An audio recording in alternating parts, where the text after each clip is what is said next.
Du coup, bonsoir à tous, hein, et merci d'être présent avec moi aujourd'hui pour vous parler de séparation et stockage de gaz, hein. Comme le titre l'indique, ce sera une vue d'ensemble très rapide sur ce que c'est, comment est-ce que la séparation et le stockage du gaz est faite.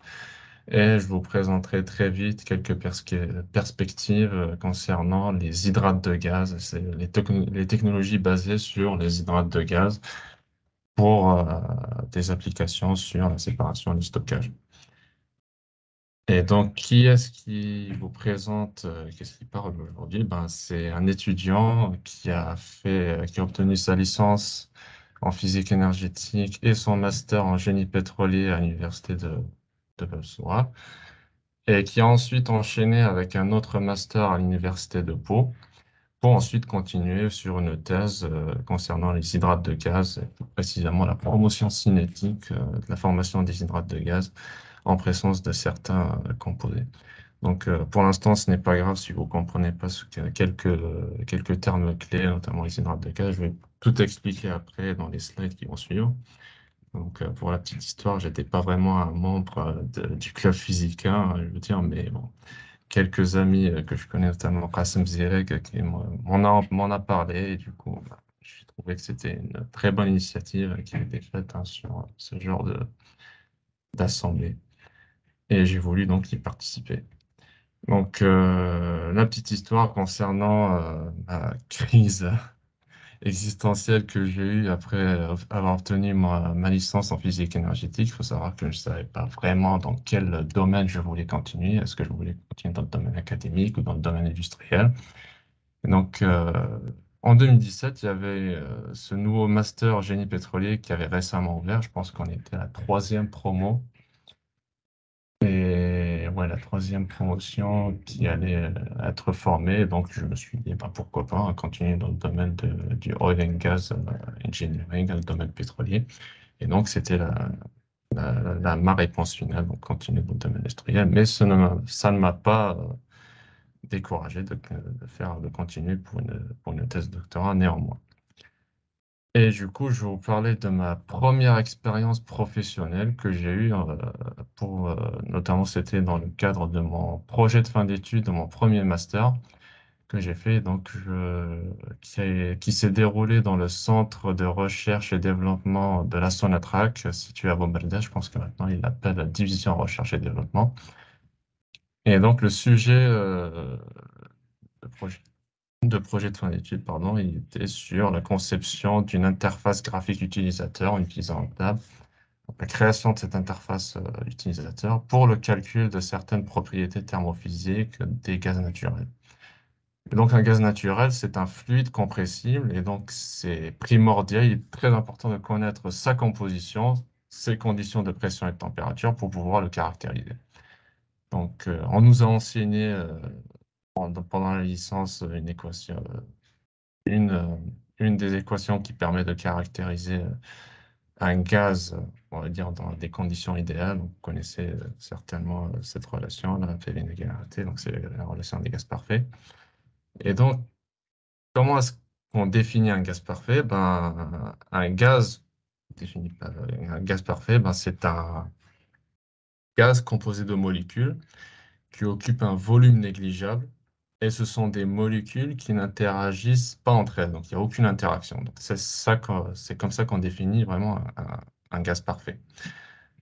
Malheureusement, dans les conditions réelles, et surtout quand on parle de gaz naturel, hein, c'est un gaz composé de milliards de plusieurs molécules toutes différentes, eh bien, on ne peut pas vraiment appliquer cette loi, hein. Donc, on peut l'appliquer, mais on aura des résultats très loin de la réalité. Et donc, pour ça, on va commencer à raisonner d'une manière à caractériser un gaz naturel, c'est-à-dire on va commencer à raisonner à comment est-ce que les molécules vont interagir entre elles. Et donc, on a un petit modèle qui est le modèle de Lennard-Jones qui va nous aider à justement caractériser ces interactions. Donc, on a deux grands types d'interactions moléculaires. On a des interactions dites répulsives et des interactions attractives. Donc, quand on a deux molécules, par exemple, qui sont à une certaine distance entre elles, comme par exemple ici, on voit que ce sont les interactions type attractives qui prédominent. Et donc, on a différents types d'interactions attractives. On a des interactions de type physique et des interactions de type quasi-chimique. Donc, ce sont des liaisons hydrogènes qui sont faites entre les atomes, comme par exemple pour l'eau. Et on a des interactions physiques, comme par exemple les molécules de méthane, qui sont faites. Donc, les interactions physiques sont nettement inférieures aux interactions chimiques. Donc, on a trois différents types d'interactions. On a les interactions dipôle induit, dipôle, dipôle, dipôle et dipôle induit, dipôle induit. Comme par exemple ici, pour la molécule de méthane, on a le troisième type d'interaction qui sont dipôle induit, dipôle induit. Si on a d'autres atomes aux environs qui, eux, peuvent influencer ces deux molécules, sachant que la molécule de méthane, elle, est apolaire, donc elle n'a pas de moment dipolaire. Donc ça, c'est le premier type d'interaction. Donc, c'est quand les molécules sont à une certaine distance éloignées les unes par rapport aux autres. Quand ces molécules vont se rapprocher à une distance, on va dire, critique, là, ce sont les interactions répulsives qui vont entrer en jeu et donc le potentiel d'interaction, là, va être au maximum. Donc voilà, donc ça, c'est la partie interaction. Et donc, quand on sait caractériser ces interactions, eh bien là, on peut utiliser d'autres modèles euh, comme celui-ci, qui est donc similaire au premier modèle des gaz parfaits, sauf qu'on y introduit ce facteur Z, qui est le facteur de compressibilité, donc qui caractérise la non-idéalité du fluide par rapport à un gaz parfait. Donc ça, c'est un modèle qui est utilisé parmi tant d'autres, hein. Donc il y a plusieurs modèles d'équations, donc ce sont des équations d'état. Donc on a des équations d'état de type cubique, notamment les plus célèbres, donc soit Veredik-Wang et Peng-Robinson. Donc, ce sont des équations qui ont une base, on va dire, qui ont une base physique, hein, qui se base justement sur le potentiel d'interaction que je vous ai montré précédemment. Et il y a d'autres modèles qui sont un peu plus empiriques, on va dire, qui se basent sur des datas après générées, enfin, presque disponibles dans la littérature. Et il y a des modèles un peu plus exotiques, on va dire, comme le SAFT, qui lui n'utilise dans mes souvenirs, on n'utilise pas vraiment le potentiel d'interaction de Lennard-Jones, mais qui caractérise les molécules comme des segments liés les uns par rapport aux autres. Et ensuite, ce sont d'autres paramètres qui rentrent en jeu. Ce ne sont pas les mêmes paramètres qui sont utilisés dans ce modèle que pour le modèle des équations cubiques. Donc voilà. Donc ça, c'était la première expérience professionnelle que j'ai eue pendant mon master. Donc après avoir fait mon second master à l'université de Pau, ben, j'ai eu la chance de travailler dans le centre thermodynamique des procédés à l'école des mines, pour travailler sur un sujet de projet de master sur la capture du CO2 en utilisant des solvants aminés. Donc là, on a quelques mots-clés. Donc on va parler de chaleur d'absorption, de solubilité. Bon, un petit peu, on va plus parler de chaleur d'absorption. Et le dispositif expérimental qui est basé sur de la calorimétrie différentielle. Donc ça, c'était les mots-clés techniques. Donc il y a d'autres mots-clés qui sont plus reliés sur la transition énergétique, les changements climatiques, la valorisation du CO2 et le gaz à effet de serre, justement. Là, on va mettre un peu de contexte. Donc, qu'est-ce que l'effet de serre, en fait?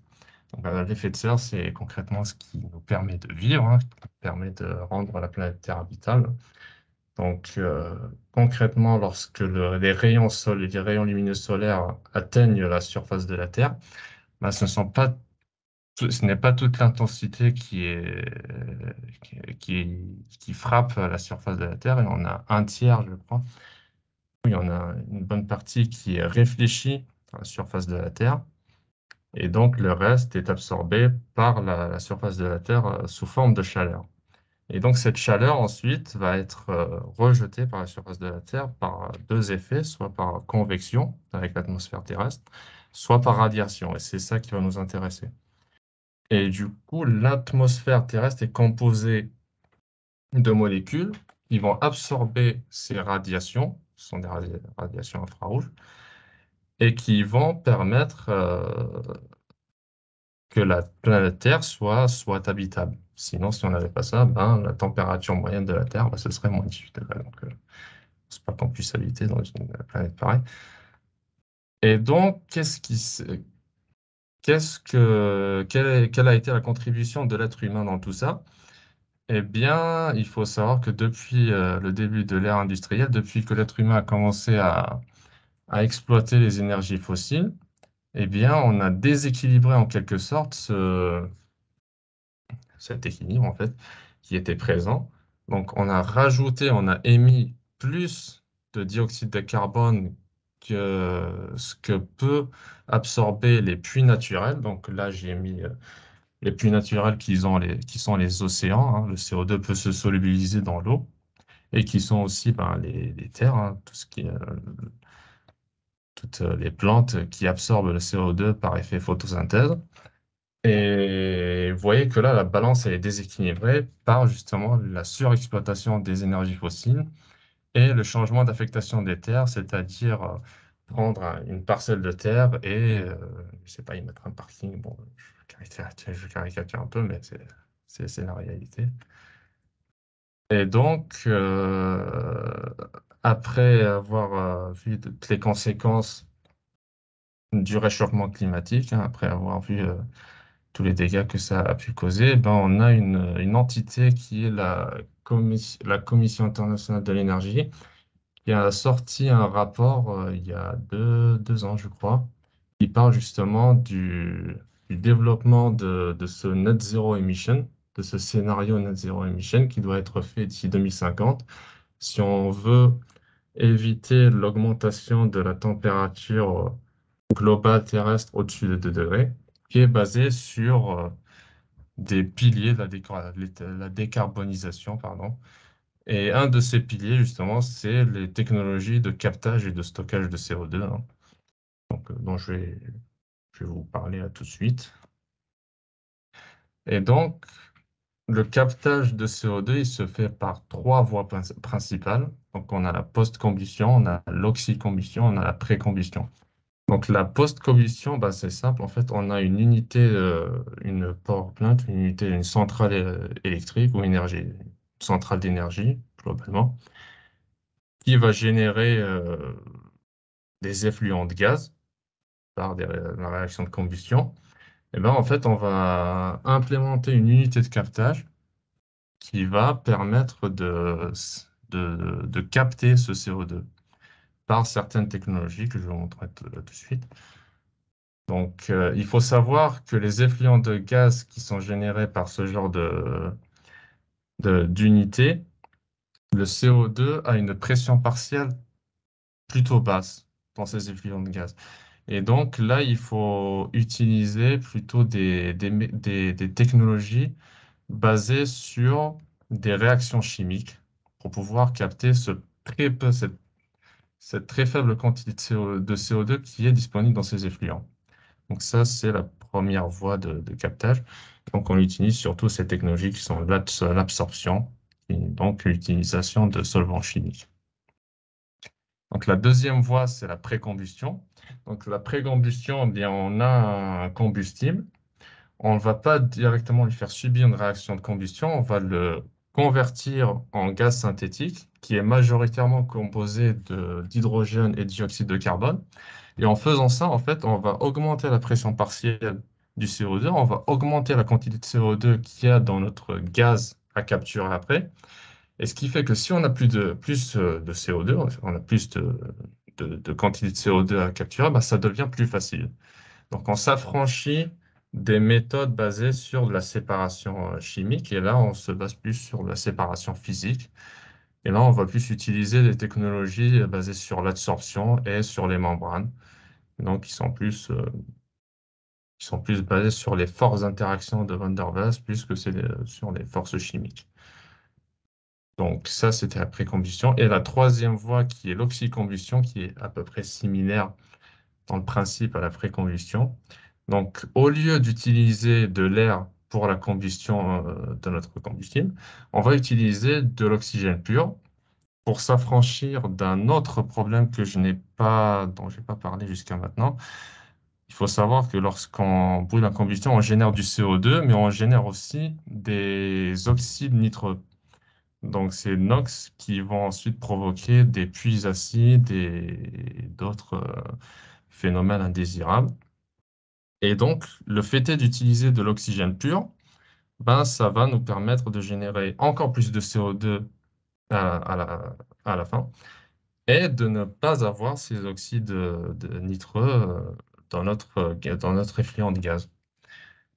Donc ça a ses avantages, bien sûr, ce que je viens de dire, mais les inconvénients, c'est que ben, en faisant une combustion avec de l'oxygène pur, on a des températures extrêmement élevées, et donc cette technologie, elle n'est pas adaptée aux unités qu'on a actuellement. Il faut donc baser ça sur des nouvelles centrales technologiques avec des chaudières qui seraient adaptées à ces températures élevées. Et donc voilà. Donc forcément, comme on a une grosse quantité de CO2 qui est générée à la fin, on s'affranchit du coup d'utiliser des méthodes basées sur les forces chimiques pour capter le peu de CO2 qu'on a. Donc là, on a beaucoup plus de CO2, donc on peut utiliser des méthodes basées sur l'absorption et sur les mots. Donc voilà. Donc ça, c'est un exemple de post-combustion. Il faut savoir que la post-combustion, c'est la méthode de captage la plus mature qu'il y a pour l'instant dans ce domaine, hein. Il faut savoir que l'industrie pétrolière l'a utilisé depuis des décennies pour adoucir en quelque sorte le gaz naturel qu'elle générait.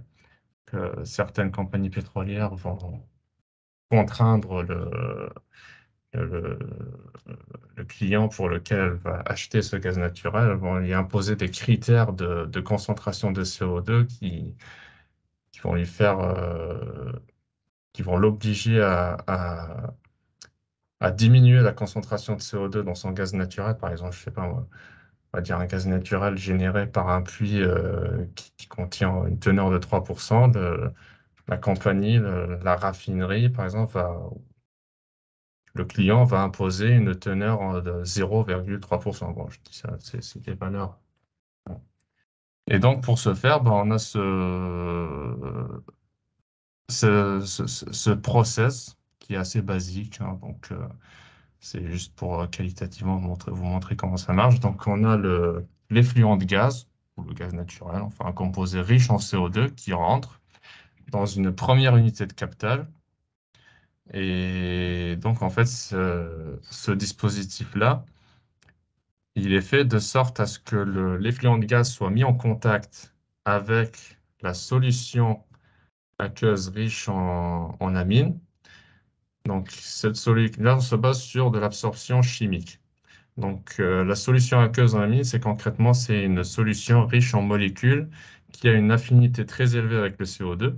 Et donc, dès qu'on met en contact le gaz naturel riche en CO2 avec cette solution aqueuse d'amine, il va se générer des complexes, une sorte de liaison entre l'amine et le CO2. Et donc, cette solution aqueuse d'amine, elle va être enrichie en CO2. Et du coup, l'effluent de gaz, il va en être appauvri. Et donc là, on sort du coup de cette partie avec une solution aqueuse riche en CO2. Et donc le gaz, le fil gaz, en est appauvri.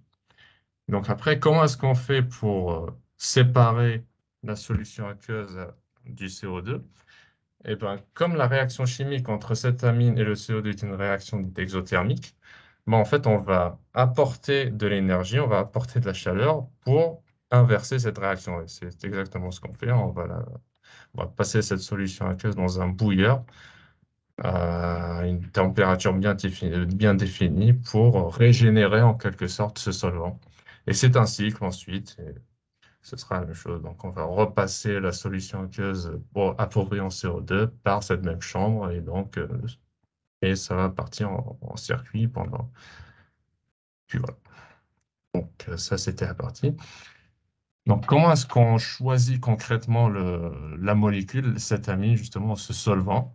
Bah, on se base sur plusieurs critères. On a la volatilité du solvant, qu'on ne veut pas avoir une surconsommation de solvant pour régénérer à chaque fois notre process.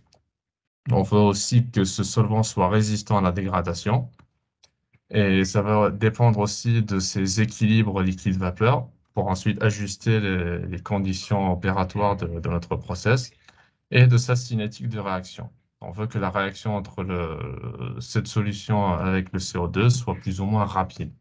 Et ce critère dont je me suis basé pour un projet de master, c'est la chaleur d'absorption. C'est la chaleur dégagée par la réaction entre le solvant et le dioxyde de carbone, mais c'est aussi la chaleur qu'il faudra apporter après, une règle de pouce, du pouce, on va dire, pour régénérer ce solvant, pour séparer le CO2 de cet amine. Donc là, bon, on a différents types d'amines, hein. Je vais passer très vite cette slide. Donc ça, c'est les amines les plus utilisées dans ces process. On a la monoéthanoamine.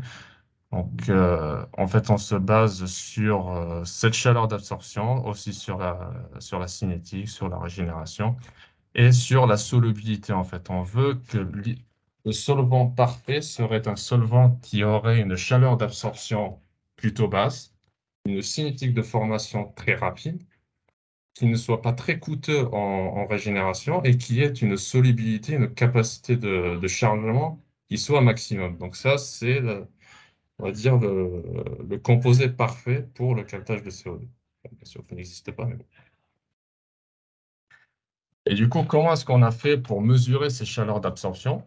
Bon, on a utilisé ce montage expérimental là, que je vous montre là en ce moment, donc, qui est composé principalement d'un bloc calorimétrique un bloc calorimétrique qui est composé de deux cellules, on va dire une cellule de référence qui est archi caractérisée et une autre cellule là où on va mettre notre échantillon, d'où le nom calorimétrie, differential calorimétrie. Donc, ce qu'on fait, on va mesurer une différentielle hein, de chaleur entre la cellule de référence et la cellule de mélange pour obtenir les chaleurs d'absorption ou de réaction de notre amine avec le CO2. Et donc, ici, on a deux réservoirs. Donc, un où on va charger la solution aqueuse d'amine ou n'importe quelle solution aqueuse, et dans l'autre, on va charger notre gaz. Et donc, on va les injecter à un moment donné. Ils vont passer par un préchauffeur avant de partir dans la cellule de mélange. Et dès que les deux seront en contact, eh ben, on va avoir un signal thermique qui sera dégagé, qui sera tout de suite mesuré par ces thermopiles qui est ici. La cellule de mesure, en fait, en gros, c'est un empilement de thermopiles qui va détecter toute variation du signal qui va ensuite être transmise et convertie par l'ordinateur. Et donc voilà. Donc c'est en gros le dispositif expérimental qu'on a utilisé pour ce genre de manip. Et donc très vite, je vais passer maintenant sur mon sujet de thèse, donc, qui est donc sur les hydrates de gaz, sur la promotion cinétique des hydrates de gaz. Bon, on va pas trop parler de la promotion cinétique pour l'instant, parce qu'on va plus parler de qu'est-ce que c'est qu'un hydrate de gaz. Ben, concrètement, un hydrate de gaz, c'est de la glace qui brûle, en quelque sorte. Donc, en fait, plus précisément, c'est un composé cristallin qui consiste en de l'eau. Qu'il y ait un mélange d'eau et de gaz et qui va former ce type de structure que vous voyez ici, hein, selon la composition de notre hydrate, la composition gazeuse de cet hydrate. Donc, généralement, ce sont des molécules qui ont une tension de vapeur assez élevée, donc c'est des molécules très légères qui vont former ces hydrates. Et il faut des conditions, généralement, ce sont des conditions de très basse température et de très haute pression pour lesquelles on a ces hydrates de gaz qui se forment. Et donc, qui ont aussi la capacité de s'arranger en des structures que vous voyez ici. Et ce sont bien sûr des composés non stoichiométriques, c'est-à-dire que ces structures qui sont de sortes de cages, des cages qui vont ensuite emprisonner ces molécules de gaz. Et ces cages ne seront jamais en fait complètement remplies. Ça, c'est une petite définition des hydrates de gaz. Donc, les hydrates de gaz, ils ont été vus depuis quelques décennies de manière assez différente, hein. Donc, pour l'industrie du pétrole et du gaz, ben, c'était une nuisance, hein, notamment lorsqu'ils produisaient leur pétrole et leur gaz dans l'offshore, hein, dans les mers profondes. Ben, c'est concrètement les conditions idéales de formation de gaz. On a des très hautes pressions, mais on a notamment aussi des très basses températures. Et donc là, on est sûr d'avoir les conditions idéales pour former ces hydrates. Et ces hydrates vont provoquer des bouchons dans les pipes et qui vont ensuite provoquer ben, des arrêts de production carrément qui vont faire perdre des fois des millions et des centaines de millions aux compagnies pétrolières.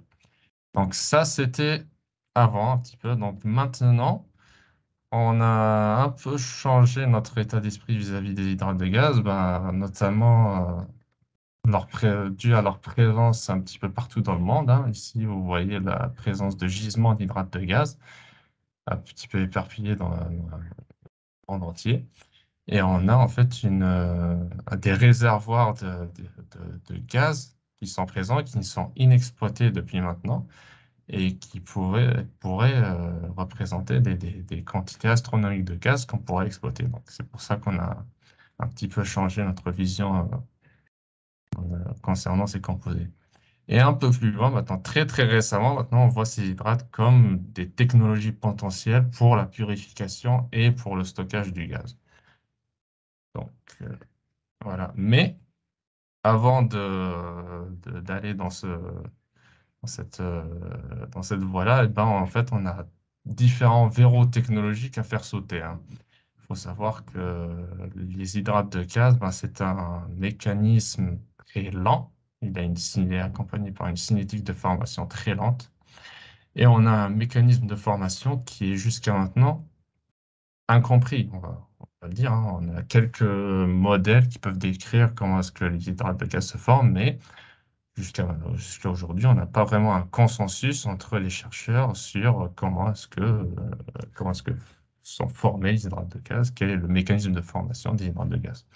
Et bien sûr, on a la pénalité énergétique, hein. Il faut savoir que les hydrates de gaz, ça se forme à des conditions de très basse pression et de très haute température, donc génération de froid et utilisation de compresseurs et de pompes. Donc, tout ça, ça ne va pas être économiquement rentable.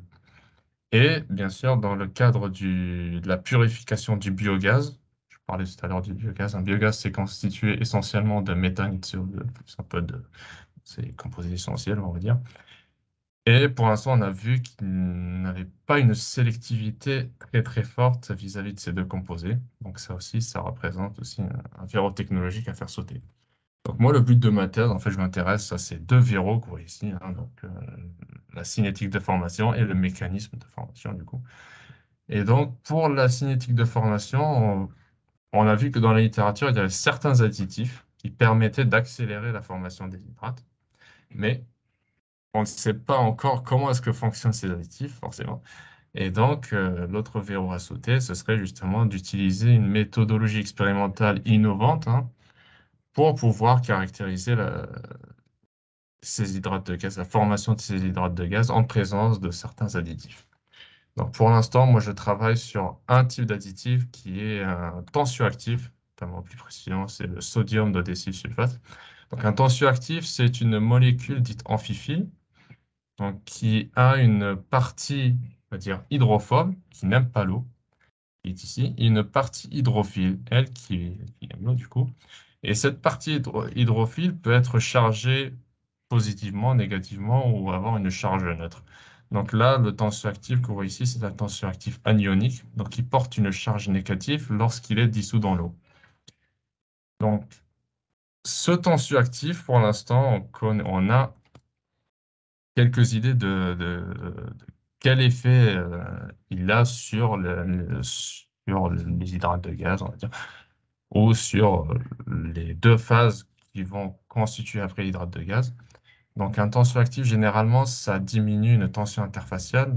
Une tension interfaciale, c'est l'énergie qu'il faut pour maintenir une interface entre deux fluides. Donc, ici, par exemple, l'eau et le gaz. Donc, ce tensioactif, quand il sera présent, il va diminuer cette tension interfaciale. Et donc, il va augmenter du coup le taux de conversion de ces hydrates. Et bon, le reste, je pense que je vais m'arrêter là parce que je ne crois pas que ce soit vraiment nécessaire d'en parler jusqu'à maintenant, pour l'instant. Donc, si vous avez des questions après à me poser sur le temps d'induction, sur l'absorption de ces molécules, il y a pas de souci, je peux vous répondre. Et donc, moi, pour l'instant, mon but, c'est d'apporter des réponses à ces trois questions-là. Donc, par quel mécanisme un tensioactif performant va promouvoir la formation des hydrates de méthane? Pour l'instant, je ne travaille que sur les hydrates de méthane. Peut-être après, je vais commencer à m'intéresser à des mélanges méthane-CO2 ou CO2 pur, mais pour l'instant, on travaille que sur le méthane. Et comment est-ce qu'on peut caractériser l'hydrate, le milieu riche en hydrate qui a été formé après en présence de ces promoteurs? Et la dernière question, c'est comment est-ce qu'on peut améliorer la conversion du méthane et du CO2 en hydrate? Il faut savoir que ce tensioactif est très bon pour la formation d'hydrates de méthane, mais qui ne marche quasiment pas en fait avec le CO2. Donc, dès qu'il y a un peu de CO2 dans notre mélange, bah, là, l'efficacité de ce tensioactif est très négativement impactée. Donc, ça, c'est une troisième question dont on a voulu répondre. Donc, comment est-ce qu'on peut justement former le plus efficacement des hydrates de CO2? Donc, voilà. Donc, ça, c'était la partie séparation. Maintenant, la partie stockage. Et donc, figurez-vous qu'il y a eu un projet de stockage de CO2 en Algérie, hein, qui est situé à Ain Salah. Et donc, le projet, c'était d'injecter environ c'est soldé par l'injection de 3,8 millions de tonnes de CO2. Donc, comment est-ce qu'ils ont fait? Bien, en fait, il y avait ici, vous voyez le réservoir de gaz, la production de gaz qui se fait.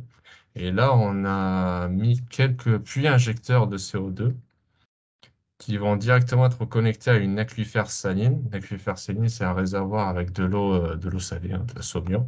Et donc, on y injectait ici le CO2. Et après injection, ben, si toutes les conditions sont favorables, normalement, il ne se passe rien. Sauf que ben, ce qui s'est passé avec ce projet, c'est que ils se sont aperçus que les deux réservoirs que vous voyez ici étaient connectés. Et du coup, en fait, on voyait la migration du CO2 de cet aquifère jusqu'au réservoir qu'il y a ici, et du coup jusqu'au puits de production de gaz. Et ils s'en sont rendus compte après quand ils monitoraient en fait la composition du gaz qu'ils produisaient. Vous voyez une augmentation affolante de concentration de CO2 dans leur gaz. Donc, ils se sont aperçus qu'il y avait migration, qu'il y avait un panache de CO2 qui s'était déplacé du réservoir, de l'aquifère saline jusqu'au réservoir. Et donc le projet a finalement été arrêté en 2011, mais quand même c'était un projet pionnier, on va dire, dans ce domaine, hein, qui a généré beaucoup d'informations et qui a permis maintenant d'avoir une expérience un peu plus rigoureuse sur le stockage du CO2. Et donc voilà, maintenant, est-ce qu'on peut stocker du CO2 sous forme d'hydrate? Ben, pour l'instant, on ne le fait pas. Parce que concrètement, on ne sait pas encore, c'est pas vraiment comment est-ce que fonctionne un hydrate de CO2. Un hydrate tout court, hein, c'est pas encore caractérisé le mécanisme de formation de ces hydrates. Pourquoi on s'y intéresse? Ben, parce que un hydrate peut stocker quand même pas mal de gaz, hein. Il faut savoir qu'un mètre cube d'hydrate de gaz peut libérer quand même 170 mètres cubes de gaz aux conditions de température, de pression standard, hein. Donc on a de très hautes capacités de stockage. Et c'est pour ça qu'on a un engouement maintenant vis-à-vis des hydrates pour le stockage du gaz. Et donc voilà. Donc pour conclure, ce que vous avez vu jusqu'à maintenant, c'est un vue d'ensemble très bref, hein, sur comment est-ce qu'on gère un gaz naturel d'un point de vue thermodynamique en quelque sorte. Vous avez vu aussi que finalement la capture du CO2, c'est un outil qui permet de modérer nos émissions de gaz à effet de serre sans risquer une récession causée par l'exploitation l'arrêt prématuré de l'exploitation des énergies fossiles. On avait bien vu l'exemple avec tout ce qui se passe en Ukraine ici et les conséquences que ça a eu ici en France, hein.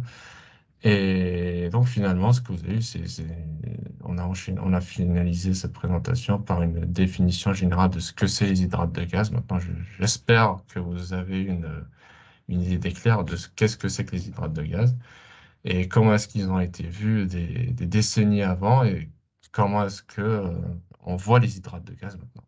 Donc voilà. Et merci pour votre attention.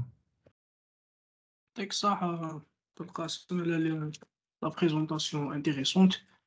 جو بونس نقدروا نبداو دوكا لي كيستيون اللي Ouais. عنده نيمبورت كيستيون ولا اللي عنده نيمبورت حاجة يزيدها يتفضل.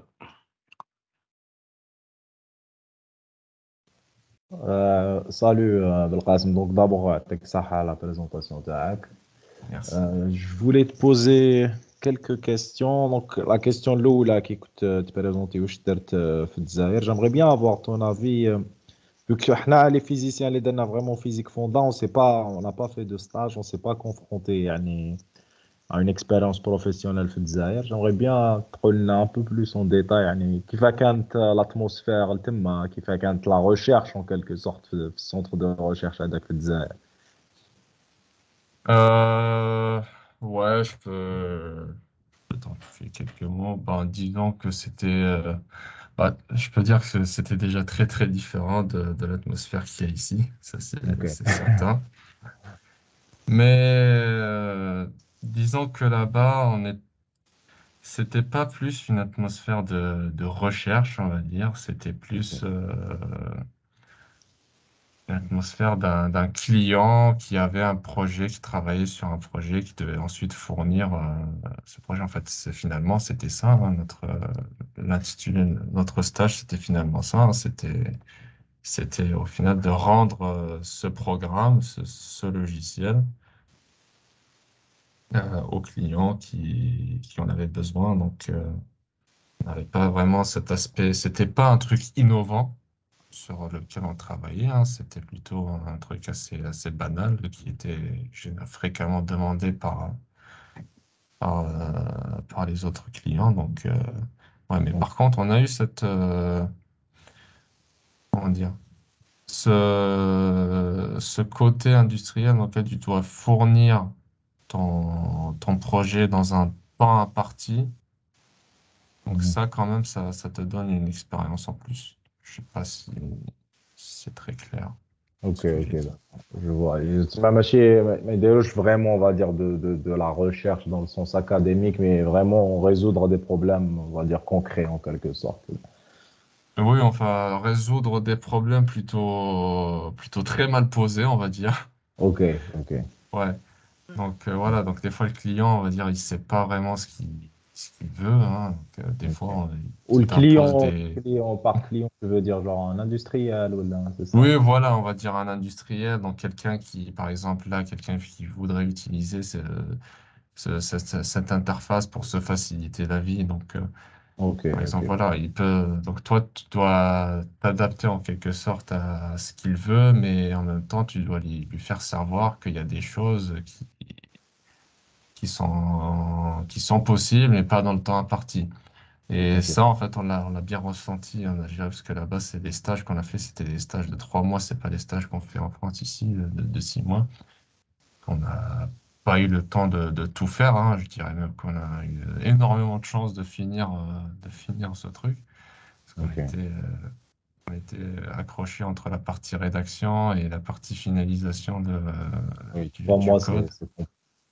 Oui, oui, c'est très très peu, hein, quand on n'a pas le آه، temps de tout faire en 3 mois. أنا كانت عندي اون كيستيون برك جو بونس راك Oui. ريبونديت عليها. دونك في السطاج ديالك هدايا ما خدمتش شنو نقولوا في اون اكسبيريونس ولا دونك لي دوني كانوا كاينين انت جوست Oui, درت voilà, le but. Ouais. اوكي Oui, en دونك لي fait, le but, دوني كاين c'est. اوكي. Ouais. Oui, vas-y, vas-y. دونك لي دوني كانوا كاينين انت جوست دير لو ديزاين تاع هاد الانترفيس هادية وتابليكيهم تابليكي لي دوني تشوف تدخل لي دوني وتشوف لي ريزولطا Oui, c'était à peu près ça, en fait. On codait différentes équations d'état. qu'on avait différentes équations d'état qui apparemment étaient les plus performantes quand on voyait la littérature. Donc nous, ce qu'on faisait, c'est qu'on codait toutes ces équations d'état et qu'on utilisait un, un gaz, une composition type de gaz naturel. Et on avait les résultats expérimentaux et on comparait en fait les résultats obtenus par ces équations d'état. Et donc, selon les résultats, on voyait quelle équation d'état donnait les résultats les plus performants. Et à partir de là, ben, on décidait pour tel ou tel type de gaz, selon sa composition par exemple, est-ce qu'il fallait utiliser telle ou telle équation d'état? Et dans quelles conditions aussi? Donc, le but en fait, c'était d'utiliser l'équation d'état la plus simple, on va dire. Je dirais même des fois, on avait des cas où l'équation des gaz parfaits suffisait, hein. On va dire que bon, l'équation des gaz parfaits, elle donne, c'est un gaz parfait, bien sûr, mais dans certaines conditions, notamment basse pression et plutôt température modérée, on a des résultats typiques d'une équation d'état type cubique ou n'importe. En fait, le but, c'était ça, en fait, c'était D'accord, d'accord. d'avoir le résultat le plus proche de la réalité sans avoir à utiliser une équation d'état hyper compliquée avec je ne sais combien de paramètres à chercher pour tel ou tel composant. Donc, en fait, le but, c'était un petit peu ça. Donc pas juste faire ولا ديزاين تاع دير هاد الديزاين ديال الانترفيس ولكن تاني Ouais. تكومباري لي ريزولطا Oui, voilà. Donc, on comparait les résultats et on voyait pour quel type de gaz est-ce que cette équation d'état était la plus performante. Voilà. كاينه اون كيستيون تاع صالح الدين قسوم راهي في الشات قال لك thank Oui. you for the presentation general question كاين 3 كيستيون نورمالمون ولا 4 Alors, كيستيون how did your physics training background help you in your current research? ثم what is the energy consumption of gas hydrate storage, especially with charge discharge? Is it safe? Pressure control, risk of explosion. What is the future of gas hydrate according to you? Would we see a fast transition to this type? Donc, كاين عدة alors أسئلة تقدر ouais, تريبوندي عليهم. de très très bonnes questions là, de Saadine, merci beaucoup. Alors, là, je commence par la question générale. Je pense que c'est l'aspect, la thermo qui m'a été enseignée depuis le début de ma formation m'a beaucoup aidé. Parce que si vous avez remarqué, hein, il y a beaucoup de thermo dans ce que je fais en ce moment. Donc, on a eu quand même beaucoup de chance d'avoir une formation assez robuste, hein, là-bas, il faut le dire, hein. C'est une formation robuste qu'on a eue en thermo, même en physique, hein. Et donc, c'est un peu ça qui m'a aidé, qui m'a orienté vers ce chemin-là. Euh, voilà. Donc ça, c'était la première question. J'espère que ça te paraît une assez bonne réponse.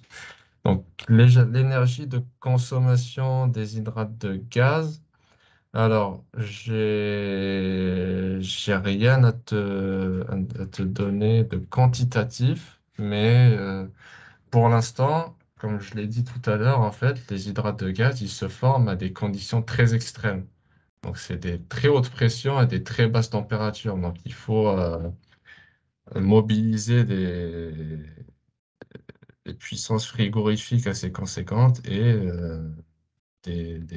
forcément concrètement des compresseurs et des pompes pour justement avoir des conditions de pression nécessaires. Et du coup, pour l'instant, on va le dire concrètement, pour l'instant, c'est pas rentable d'utiliser la technologie d'hydrate de gaz pour certains composés. Après, on a quelques résultats on commence à s'y intéresser justement pour adoucir les conditions de formation de ces hydrates, notamment en utilisant quelques additifs, notamment en modifiant la thermodynamique de la formation de ces hydrates. Un exemple très très vite, en fait, il y a des molécules il y a des hydrates de gaz qui se forment aux conditions ambiantes. Par exemple, l'hydrate de tétrahydrofurane, bon, c'est une molécule comme ça, ou l'hydrate de cyclopentane aussi. ce sont des hydrates qui se forment aux conditions ambiantes. Et c'est d'ailleurs ces hydrates-là qui sont le plus recensés dans la littérature, parce que forcément, c'est ces hydrates qui se forment à des conditions douces qu'on peut caractériser. Donc. Et du coup, on peut utiliser ces composants, on peut les combiner avec les molécules composées qui nous intéressent, par exemple, là, tout un affolement sur l'hydrogène, sur le métal CO2.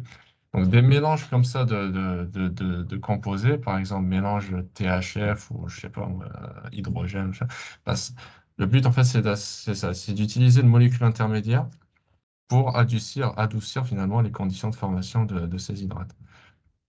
Mais bon, ça reste quand même, là, on est vraiment dans l'état recherche et développement, on n'est pas encore dans l'état application. Et donc, ce que tu m'as dit aussi, donc charge et discharge, bah oui, ça c'est une très bonne remarque, hein. Justement, il y a toute une polémique, il y a toute une controverse sur le fait d'exploiter les gisements d'hydrates de gaz naturel que je vous ai montré tout à l'heure, parce que c'est des gaz qui contiennent essentiellement, c'est du gaz naturel qui contient du méthane, et le méthane a un pouvoir de réchauffement, je pense, 20 fois supérieur au CO2. Et donc forcément, il y a aussi du dioxyde de carbone qui est emprisonné dans ces hydrates. Donc vous imaginez que si on libère ça, si on ne contrôle pas la libération de ces hydrates pour l'exploiter après en pleine mer, bah, ça crée des problèmes énormes pour la faune océanique. Il y aura des quantités de gaz qui seront libérées comme ça dans les océans. Ça va les acidifier. Enfin, ça va détériorer pas mal de faune, enfin les coraux, tout ça. Et donc voilà, donc pour l'instant, c'est pour ça c'est assez délicat pour l'instant. Il y a vraiment très peu de pilotes dans le monde qui commencent vraiment à exploiter ces gisements naturels de gaz. Je pense que les plus avancés maintenant, c'est les Japonais et les Américains dans ce domaine, mais bon, à confirmer. Et donc, ben, forcément, le futur des hydrates de gaz, ben, euh, je dirais qu'il a un futur assez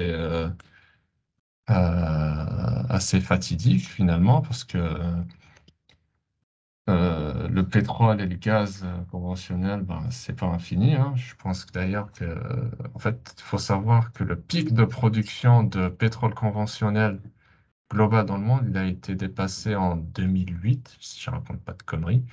En fait, vous avez des réservoirs finis de pétrole, c'est pas des réservoirs infinis, hein. Donc, forcément, vous avez la production qui va atteindre un maximum, puis ensuite commencer à chuter. Et donc, par pétrole conventionnel, je parle du pétrole qui est, on va dire, le plus facile à produire. C'est le pétrole qui, juste en forant un puits, vous avez le pétrole qui gicle comme ça naturellement. Donc ça, c'est le pétrole dit conventionnel. Donc ensuite, il y a, on va dire, équilibrer ou oui, enfin équilibrer cette diminution, on commence à produire du pétrole dit non conventionnel. Donc là, il y a du pétrole de schiste, il y a des sables bitumineux, enfin bon, on va dire qu'on commence à produire de plus en plus de ce pétrole non conventionnel pour combler la diminution de production de ce pétrole conventionnel. Donc voilà, et globalement, je pense qu'il y a des études qui ont été faites sur le pétrole global, conventionnel et non conventionnel tout compris, disons que le pic de production va être atteint aux environs de 2030. Enfin bon, c'est des études, après, bon, c'est des études à prendre avec des énormes pincettes parce que toutes les vraies données sont chez les industries pétrolières, et les industries pétrolières, ils ont tendance à tout rendre confidentiel, donc c'est très difficile de savoir vraiment, d'avoir une idée claire de quand est-ce qu'on va passer ce pic. Et il y a aussi le pic du gaz naturel qui, je pense, a été aussi dépassé en 2018, je crois. Et il faudrait que je confirme. Donc voilà, donc pour dire que ben, les énergies fossiles, à un moment donné, il faudra s'en passer. Bon, c'est certain. Il y a pas de, c'est fatidique. Et donc, si on veut, on va dire, faire un passage pas très agressif des énergies fossiles aux énergies renouvelables, parce que forcément ça va être ça, bah, peut-être que les hydrates de gaz, peut-être que ces gisements vont permettre justement la transition. Enfin, je vois les choses de cette manière pour l'instant, mais il faudra qu'on accélère la partie recherche et développement dans ce domaine. Donc voilà, je ne sais pas si ça répond à tes questions. صح. شكون تاني عنده كيستيون أخرى؟ Salam alaikum. السلام ورحمة Bon, الله تعالى. Alors, super. vous m'entendez bien, j'espère. Ouais. Oui, on t'entend Ok, très bien. super. Alors, merci beaucoup pour ta présentation. Je me permets de tutoyer, Merci. ça te dérange pas? Ouais, pas de souci. Ok, super. Alors, donc c'est une présentation assez intéressante pour moi qui est très très loin du domaine de l'énergétique parce que je suis plutôt orientée physique fondamentale. Donc ma question concerne ton travail de thèse de manière générale. Je suppose que ta thèse a un caractère expérimental assez important, corrige-moi si je me trompe, hein. Mais est-ce qu'il y a un côté computationnel de ton travail? Si oui, lequel? Qu'est-ce que tu utilises? Est-ce que ce sont des simulations? Est-ce que ce sont des codes que tu écris pour pouvoir suivre ton travail de manière computationnelle? Si tu peux me donner un peu plus de détails sur ce sujet, ce sera vraiment gentil de ta part. Ouais, pas de souci. Bah, pour l'instant, je dirais non. C'est essentiellement des travaux expérimentaux que je fais. Après, c'est possible d'utiliser des modèles disponibles dans la littérature pour essayer de prédire le comportement de ces hydrates-là à certaines différentes conditions, mais j'en suis très loin en tout cas pour l'instant. Pour l'instant, c'est essentiellement de l'expérimental. Il y a un collègue qui travaille avec moi dans le labo qui, lui, fait une thèse dédiée à la simulation dynamique moléculaire. Si je ne dis pas de conneries, oui, c'est de la dynamique moléculaire qu'il fait. Donc, chaque molécule, en fait, il a une boîte de simulation où il met différentes molécules et donc il étudie le déplacement de ces molécules-là. D'accord. Donc, Oui, justement, c'était par rapport, ouais, excuse-moi, c'était par rapport à ça. Étant donné que tu as parlé de dynamique moléculaire, est-ce que ouais. à un moment donné, vous avez eu besoin d'utiliser par exemple la DFT, Density Functional Theory, pour étudier, enfin, dans tes études, ou bien est-ce qu'il y a des collaborations avec soit des théoriciens qui font cette étude-là? Parce que je suppose que c'est Hmm. quelque chose d'important quand même. Simuler d'abord Oui. le comportement de ton gaz, par exemple, dans différentes situations, Ouais. avec différents Ouais. paramètres, différentes propriétés, et ensuite passer à l'expérience pour voir si ça répond effectivement au résultat de ta simulation, oui ou pas. Donc, Ouais. Alors, la comparaison entre simulation et expérimental, en fait, c'est pour les hydrates en tout cas, c'est très difficile parce que faut savoir que les simulations qu'on fait, c'est des ranges c'est des temps très courts, hein, c'est de l'ordre du nanoseconde, enfin même le microseconde, il faudrait quand même mobiliser des capacités de calcul assez conséquentes. Et du coup, des fois, c'est très, très difficile de comparer des phénomènes qui se passent ça range du nanoseconde à des phénomènes qui se passent sur des secondes, des minutes, des heures. Et surtout qu'une contrainte supplémentaire concernant les hydrates de gaz, ce que j'ai mentionné tout à l'heure, le temps d'induction. En fait, le temps d'induction, c'est on a un réacteur qui est mis sous pression et les températures, donc les conditions opératoires, on veut former ces hydrates. Donc on met le gaz et le liquide en contact. Donc le temps d'induction, en fait, c'est le temps que ça met pour avoir de l'hydrate. Et le problème, c'est que c'est un phénomène stochastique, en fait. C'est que l'hydrate de gaz peut être généré d'une manière très aléatoire. On peut avoir des hydrates de gaz qui peuvent être générés dans quelques heures, comme on peut avoir des hydrates de gaz générés dans quelques mois, dans les mêmes conditions de pression, de température, dans les mêmes conditions opératoires. Donc mais ça rajoute une contrainte supplémentaire. ce caractère aléatoire dont tu as parlé, ça dépend de quoi exactement? Et est-ce que c'est possible, via des simulations, pouvoir avoir une idée précise de la génération de ce gaz? Le caractère aléatoire, à la base, est dû à quoi? Parce que je pense que c'est assez problématique quand même d'avoir un caractère aléatoire de Oui, quelque chose. Notamment si, par exemple, vous en avez besoin oui. pour programmer toute une expérience, toute une manip, etc. Oui. Donc, c'est dû à quoi exactement, ce caractère aléatoire? Ben, plusieurs phénomènes en fait qui entrent en jeu. On a l'affinité entre la phase gaz et la phase liquide déjà. Donc je vous parlais tout à l'heure de tension interfaciale. Et on a aussi la solubilité en fait du gaz dans la phase liquide, hein. Plus la phase liquide est enrichie en gaz, plus ce sera facile de générer ces hydrates. C'est pour ça en fait qu'on dit que la génération d'hydrates ne se fait qu'à l'interface entre le gaz et la phase liquide. Pour un gaz qui a une solubilité assez élevée dans la phase liquide, on peut avoir des hydrates qui se génèrent dans la phase bulk, ça n'est pas de souci.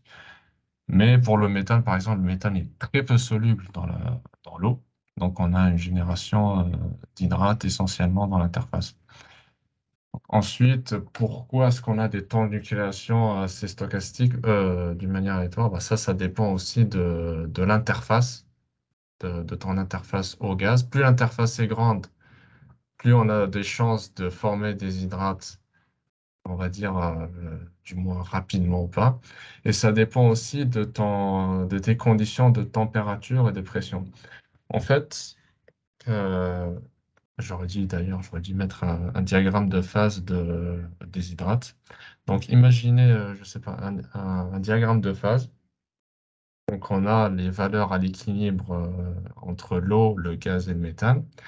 Plus on s'éloigne de ces conditions d'équilibre, plus on a de chances de former des hydrates rapidement, en fait. Donc, si on est très très loin des conditions d'équilibre, là, on va diminuer le temps temps d'induction. Donc, on va diminuer cette incertitude liée à la formation des hydrates. Mais bon, c'est relativement parlant. Et on peut aussi utiliser, ben, c'est le but de ma thèse aussi, ben, le fait est d'utiliser des additifs pour diminuer la tension interfaciale entre les deux phases. Là, ça aussi, ça permet de diminuer le temps d'induction. Ensuite, est-ce que la simulation ou les méthodes DFT permettent de caractériser un peu mieux ce phénomène stochastique? Je dirais que la plupart ont tendance à l'éviter carrément. Mon collègue, par exemple, et un autre doctorant qui travaille justement sur la simulation d'équilibre, lui, ce qu'il fait, c'est carrément, dans ces conditions initiales, il se met à des conditions qui sont très très loin des conditions d'équilibre, de manière à déclencher la formation des hydrates le plus rapidement possible. Donc c'est ce qu'il fait. Après, bon, ça c'est on va dire un autre volet des hydrates de gaz, ça c'est les théories de la nucléation. Et je ne vais pas te mentir, hein, je suis pas très à jour dans ce volet-là, donc je ne peux pas vraiment t'en dire plus que ça, mais j'espère que ça t'a donné une idée Oui, très un bien. peu plus claire. Merci en tout cas pour tes réponses. J'ai probablement deux autres questions pour l'instant. Donc, ma prochaine question, est-ce que vous avez des collaborations avec des chimistes ou des physiciens principalement pour caractériser vos gaz? Si oui ou non, d'ailleurs, quel est le type de caractérisation que vous utilisez? Est-ce que ce sont des caractérisations à caractère chimique, physique? Est-ce que tu peux m'en dire plus? Oui, bah, c'est essentiellement des caractères physiques, hein, parce que bon, il n'y a pas que je sache, il n'y a pas d'interaction chimique qui se fait entre le gaz et les molécules d'hydrate. Il faut savoir que c'est essentiellement des interactions physiques. Donc, on a la molécule de gaz qui est emprisonnée dans le cristal d'hydrate. Enfin, il faut imaginer une cage. Il y a une cage qui est constituée essentiellement d'eau. En fait, dans ces conditions de pression et de température, la molécule d'eau va se combiner avec d'autres molécules d'eau par des liaisons hydrogènes. C'est des liaisons quasi chimiques, hein, c'est pas enfin, c'est des liaisons, on va dire, physiques dans notre cas, pas des liaisons très très fortes. Et ça va maintenir le cristal d'hydrate, on va dire, ça va le maintenir dans sa phase cristalline. Et de l'intérieur, la molécule de gaz qui est emprisonnée dans cette cage va interagir avec les molécules d'eau Alors, par des liaisons. je me Oui, permets de poser une question juste par rapport à la phase cristalline de tes hydrates. oui. peut-être ma question n'était pas claire, mais je parlais des outils de caractérisation. Est-ce que vous Oui, utilisez par exemple la oui, diffraction pour caractériser vos cristaux? oui, Est-ce que vous utilisez par exemple, on va dire, des techniques de microscopie, par exemple, pour les oui. caractériser, pour les regarder? Est-ce que vous utilisez par exemple des outils de caractérisation de photoémission, par exemple, XPS ou autre? Voilà, donc ma question, c'est beaucoup plus par rapport aux outils. Quels sont les Oui, outils oui, utilisés et dans j'allais y quel venir. but? Oui, oui, j'allais y venir juste. Ben, en fait, D'accord. moi, ce que j'utilise principalement, c'est de la microscopie optique. En fait, on observe carrément la formation de ces hydrates. Donc, nous, en fait, c'est un petit peu le côté innovant de ce test, c'est qu'on forme des hydrates non pas dans des réacteurs, des gros réacteurs comme le fait d'une manière conventionnelle, c'est des mini-réacteurs qu'on utilise, hein, c'est des tout petits tubes capillaires en borosilicate où on génère ces hydrates et qu'on peut du coup visualiser par microscopie optique en transmission. Donc ça, c'est les méthodes visuelles pour caractériser la taille des cristaux, pour caractériser la texture du milieu qui se forme. Et ensuite, comment est-ce qu'on caractérise la phase de cet hydrate, la composition de cet hydrate? Alors moi, ce que j'ai fait pour l'instant, c'est de la spectroscopie Raman. Donc la spectroscopie Raman se base sur, comment dire, sur les fréquences. En fait, pour chaque molécule est associée une fréquence Raman, on va dire, assez unique, qui va permettre de caractériser ensuite la composition de cet hydrate.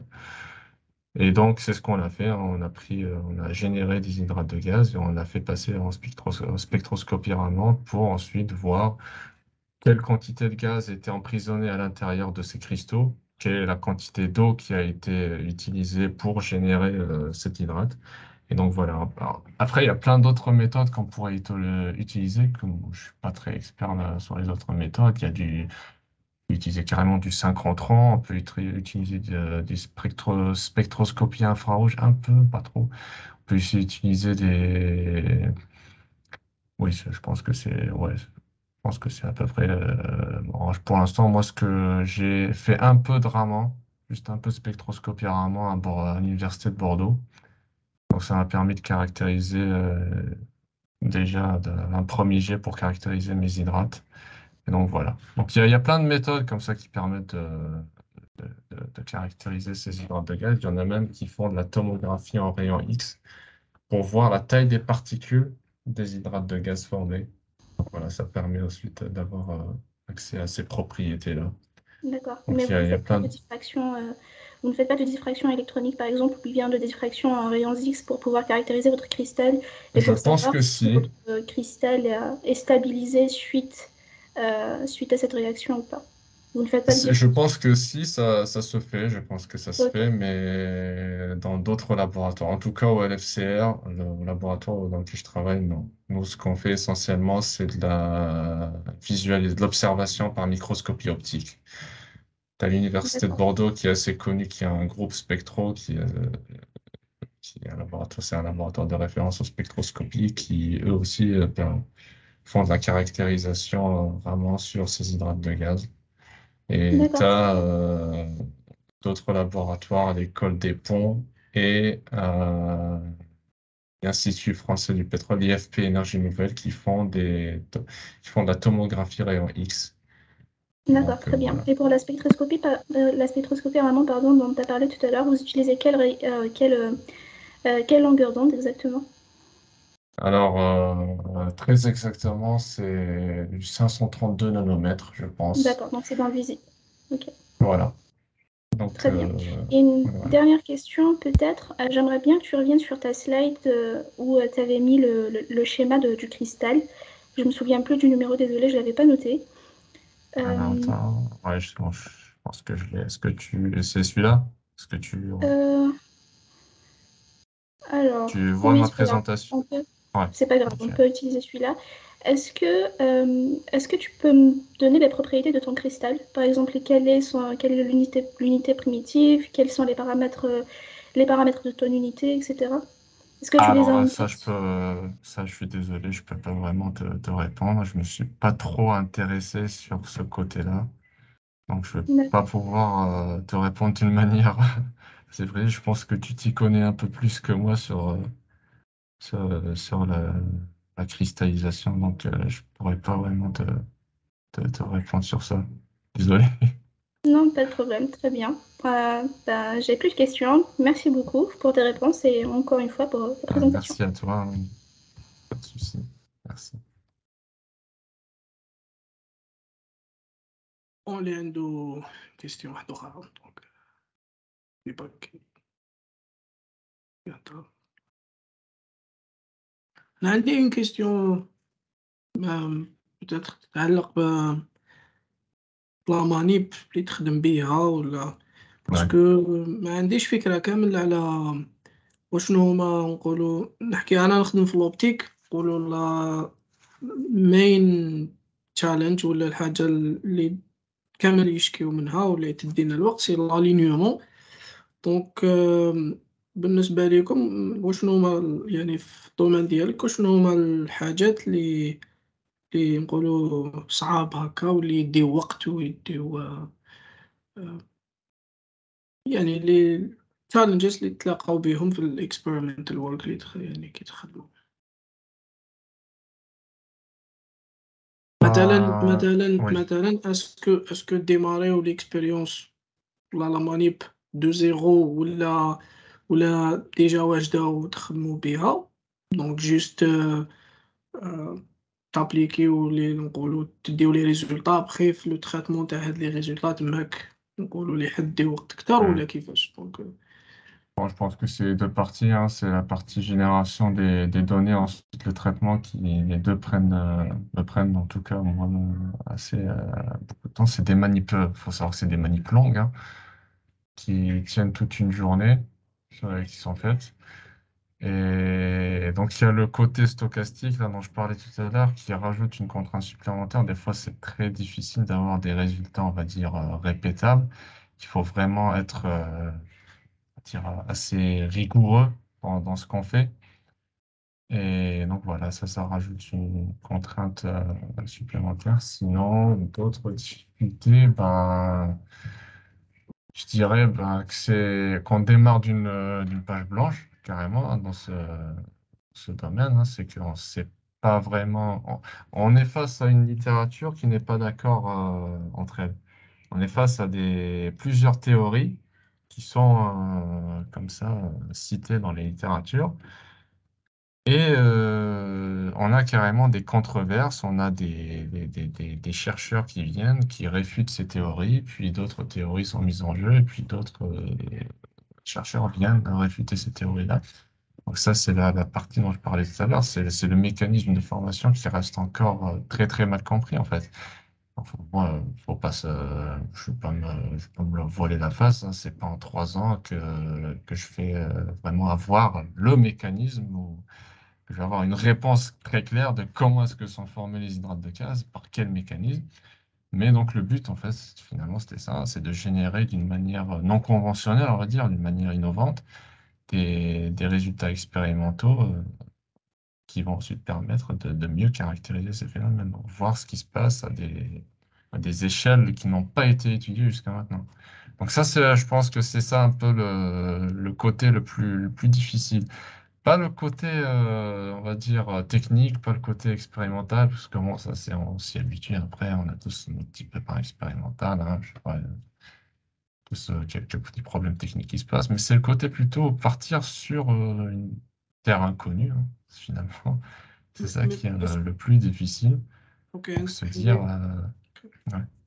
عندي كيستيون واحدة أخرى لهنا اسكو كان عن بالك في الديبي باللي فريمون يعني على حسب واش فهمت واش راك تقول كلي دخلتو كلي راك داخل في للمجهول في لاتيس ديالك دونك ما على بالكش واش كاين ما على بالكش صرات لي ديجا في الماستر ثيسيس تاعي وين كانت غلطة أنني نخيّر ماستر ثيسيس كيما هذاك باسكو صح كنت داخل المجهول وما كانش على بالي واش راح ندير دونك اسكو نتا اسكو سي ان شوا اللي درتو ولا سي جوست باسكو هذا واش كان Alors là, هذا واش يكون c'est une très bonne question, en fait, parce que il y a un truc que je n'ai pas explicité dans mon cursus.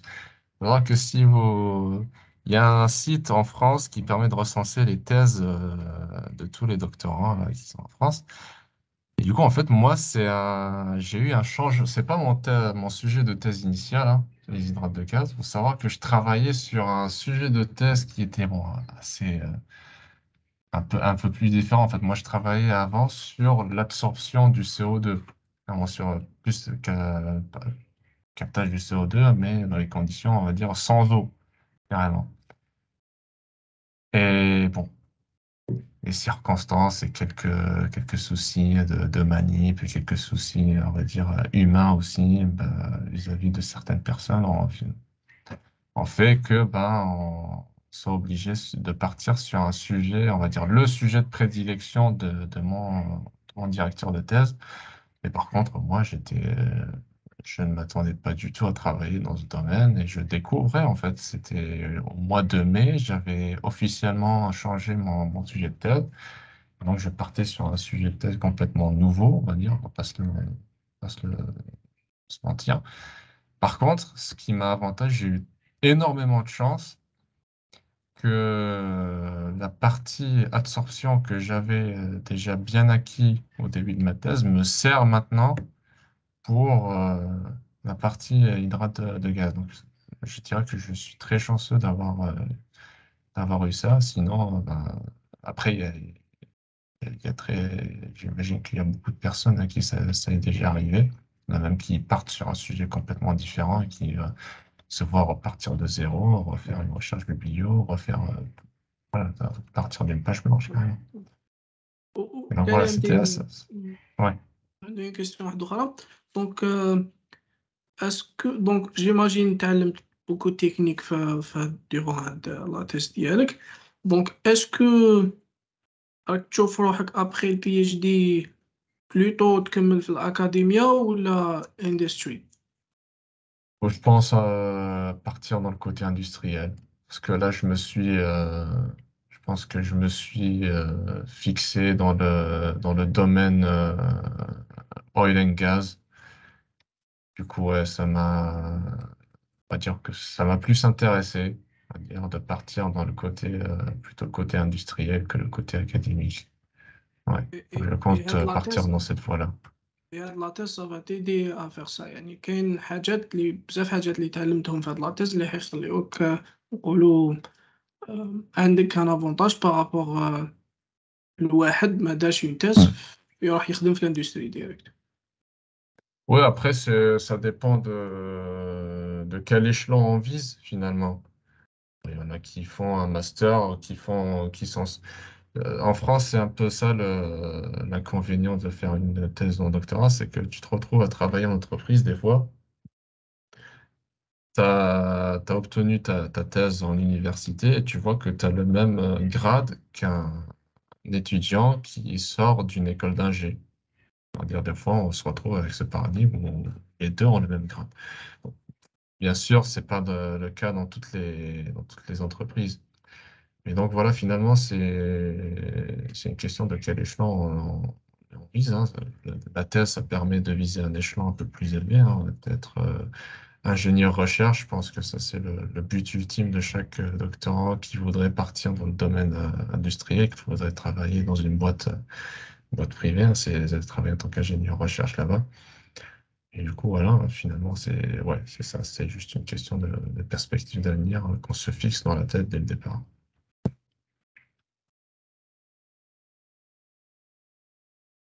اللي عنده كيستيون واحدة أخرى.